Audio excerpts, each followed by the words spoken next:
Well, thank you, Tom. The man who officials say fired shots after charging through a security checkpoint at Saturday's White House Correspondent dinner is now in police custody. He has been identified as 31-year-old Cole Thomas Allen from California.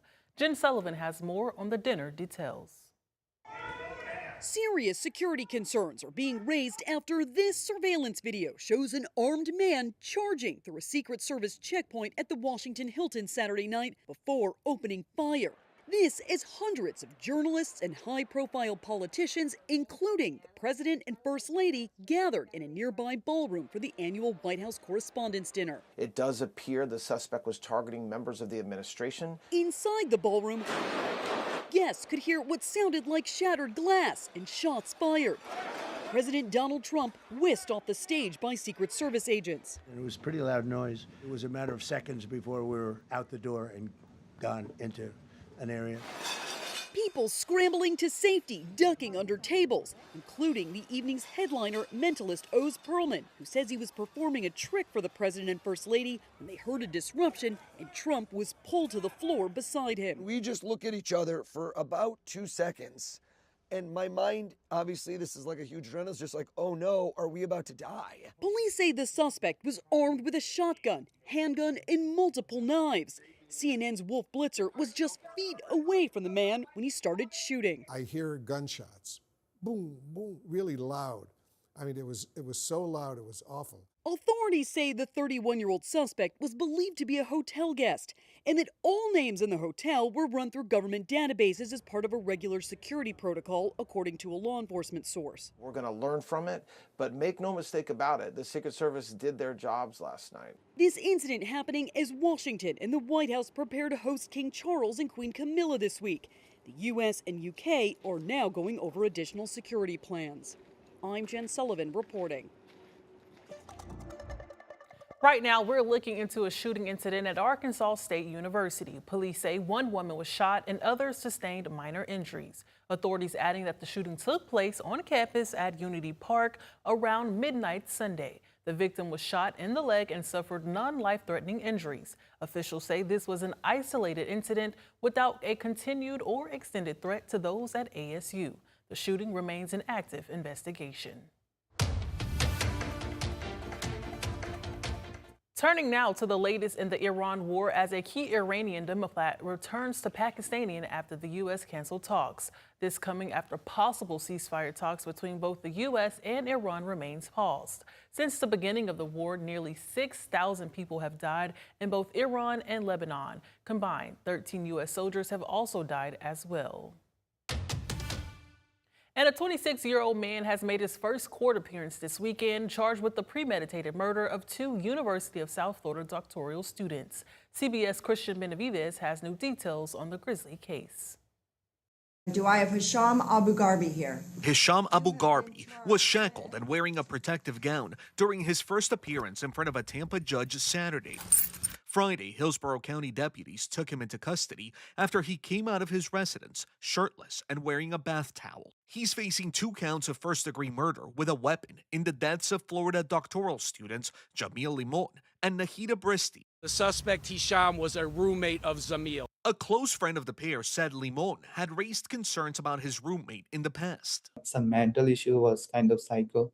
In a 2023 protective order granted by Hillsborough County and obtained by CBS News, his brother alleged Abu Garbi would start screaming in the middle of the night about how he is God and we should all bow down to him.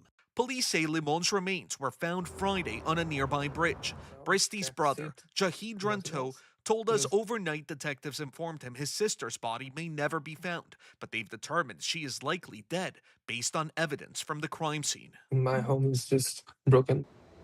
The sheriff's office says that they are still searching for Bristi. Meantime, the suspect is currently being held with no bond and is set to be in court on Tuesday. Christian Benavides, CBS News, West Palm Beach. Some Arkansans got a real treat this weekend as the military's premier musical ensemble, Airmen of Note, made a tour stop right here in Central Arkansas. The Air Force Band performed at UCA and Central High School.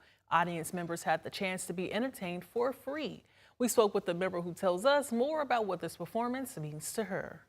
Well, it's always great to to connect to our history, and that's what we bring as the Air Force. We, like we mentioned, we were playing folk music of America, so we are always connecting to our roots and representing those who have gone before us.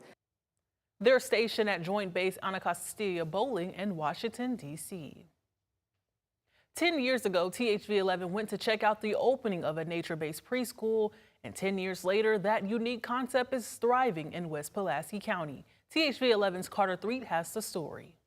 At Ferncliff Nature Preschool, they do things a little differently. Our classrooms are out in the woods, in the forest. When Rachel Parker started this school 10 years ago, there were 18 kids. These days, we now have 3 classrooms instead of 1. We have 60 kids that come to us every week. The school's annual hike-a-thon isn't unusual. It happens every year. But on the 10th anniversary, it does feel a little special, especially for people like Andrea Phillips, a teacher at the very beginning. There's no place like it. Phillips doesn't teach at Ferncliff anymore, but she's still connected through her daughter Sylvia, now a student. My mom was behind me, and we ran 2 times around. The hike-a-thon gives students the chance to do just that. They're going as far as they can in about 2 hours, and they've been seeking pledges for the last few weeks. The preschoolers enjoy their hike, but so do some of the school's alumni. I caught up with 3 from the very first class. You get to do a lot of exploring. You're not stuck in a classroom. It's like a lot bigger and there's a lot more people than it used to be. That growth shows no signs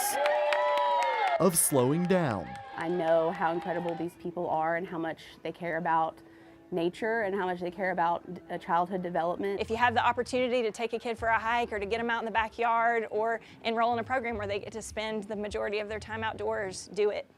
You'll see the benefits. In Pulaski County, Carter Thweet, THV-11 News. Carter, thank you. This year, all the money raised from the hike-a-thon will go to a scholarship fund to help more kids be able to attend the school.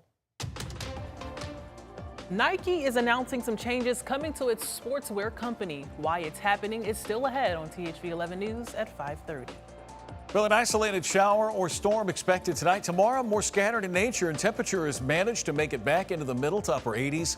Partly sunny, warm and humid with a chance of a scattered storm, and any storm that develops tomorrow could be strong. Coming back after the break, we'll take a look at our weather impact alert for Tuesday.